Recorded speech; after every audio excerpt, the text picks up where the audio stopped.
PYQ के solution वाली videos बनाने में मेरा एम स्टूडेंट्स के कॉन्सेप्ट क्लियर एंड स्ट्रॉन्ग दोनों बनाना जरूरी होता है। वैसे इस बात की यहाँ खास जरूरत नहीं है, लेकिन फिर भी आपको मैं आपकी मैथमेटिकल नॉलेज ज़्यादा क्लियर करने के लिए बता देता हूँ कि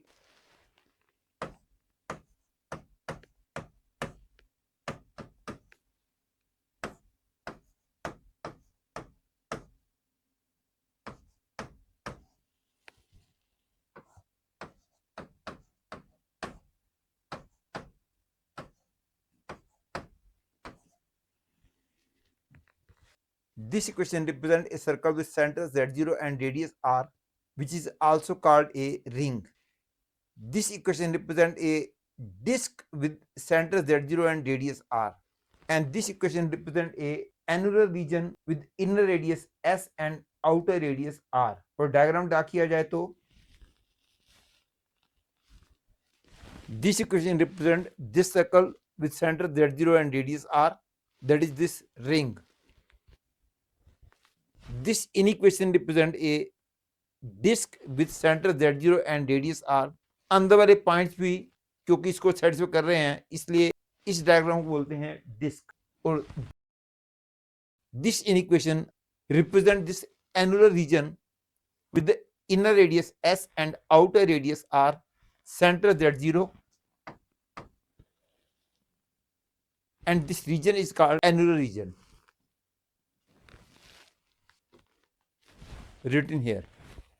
ये बात मैंने केवल आपके कॉन्सेप्ट को क्लियर और स्ट्रॉन्ग बनाने के लिए बोली थी, लेकिन अब मैं क्वेश्चन करने जा रहा हूं. इस क्वेश्चन में कहा गया है कि a is the set of complex number which satisfy this inequation and set b is the set of those complex numbers of a which satisfy this equation. Then set b is you have to find the correct choice.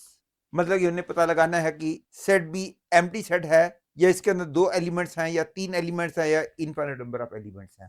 इसके लिए पहले मैं check करता हूं कि set ए जिस annular reason को represent करता है उसका ग्राफ क्या है. Clearly the set A represents the annular region with center 1 1 and inner radius 1 and outer radius 2 shown here. इसका सेंटर 1 1 है और रेडियस 1 है.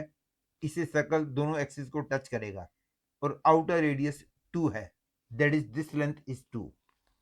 और यदि मैं इस सर्कल की बात करूं जिसका सेंटर 1 1 है और रेडियस 1 है, थोड़ी देर के लिए मैं बोल रहा हूं z is any complex number. Diagram will be clearly this one.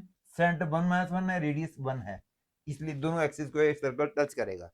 लेकिन सेट बी के लिए z जो है हमने वो लेना है जो सेट ए को बिलोंग करता हो.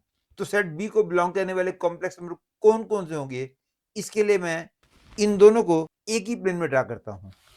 And this is the diagram. Set ए को बिलोंग करने वाले पॉइंट्स ये सारे हैं और z एनी कॉम्प्लेक्स नंबर हो तो सेट बी को बिलोंग करने वाले पॉइंट्स ये सारे हैं और z एनी कॉम्प्लेक्स नंबर हो तो इस इक्वेशन को बिलोंग करने वाले पॉइंट्स ये सारे हैं. लेकिन क्योंकि बोला गया था कि सेट बी के अंदर इस सर्कल के वो पॉइंट्स हैं जो कि सेट ए में भी आते हैं और वो पॉइंट्स केवल ये वाले हैं, that is these are the points.